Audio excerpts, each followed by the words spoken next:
Once upon a time, a cat befriended a mouse and enthusiastically expressed its fondness for mice, suggesting they live together and share their lives. "We need to prepare for winter, or we'll go hungry when it arrives," said the cat.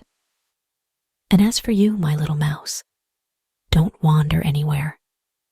I fear you might get caught in a mouse trap." The mouse agreed to the cat's suggestion, and they bought a jar of lard, but they didn't know where to store it. After much deliberation, the cat suggested, "I think the best place to keep this lard is in the church, as nobody dares to steal from there. Let's hide it beneath the altar and only touch it as a last resort." And so, the jar of lard was placed in a secure location. However, not long after, the cat began to crave the lard. It said to the mouse, "Little mouse, I need to tell you something. My cousin just had a baby, and she asked me to be the godmother. The baby is all white with some brown spots. I have to carry it to be baptized today, so I'll be out for a while. Can you stay home alone and look after things?" Of course," replied the mouse. "But if there's anything delicious, don't forget about me. I'd love to taste some of the red wine used for the baptism." Of course, these were all lies, as the cat had no cousin or godchild. It went straight to the church and secretly climbed to the jar of lard, licking off the layer of lard on top. Then it took a stroll on the rooftops of the town, hoping for some other stroke of luck before lying down to bask in the sun. Every time it thought of the jar of lard, it couldn't help licking its lips. It waited until nightfall to return home. "Ah, you're finally back," said the mouse. "I bet you had a wonderful day, didn't you?"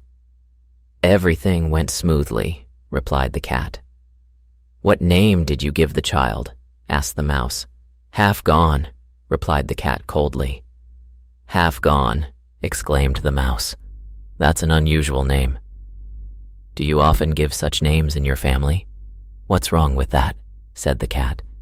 "Isn't it worse than your children being called Crumb Thief?"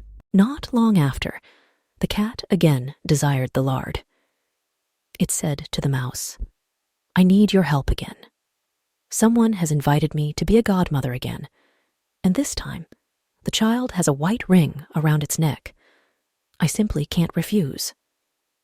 The kind-hearted mouse agreed. The cat sneaked into the church from behind the city wall and ate half of the lard. "There's nothing better than eating something yourself," it said to itself, feeling satisfied with the day's gains. When it returned home with a full belly, the mouse asked about the name of the third child.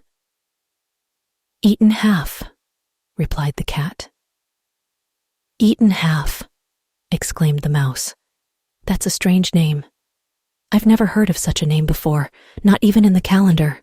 Soon enough, the cat's mouth began to water again, longing for another taste of the lard. "Good things come in threes," it said. "I've been asked to be a godmother once more. This time, the child has white paws and is entirely black. It's a rare occurrence that happens once every few years. Surely, you'll agree to let me go?" "Half gone, eaten half," replied the mouse. "These names are really odd. I can't understand them at all." "You never go out during the day?" said the cat. "You sit at home wearing your dark gray coat, dragging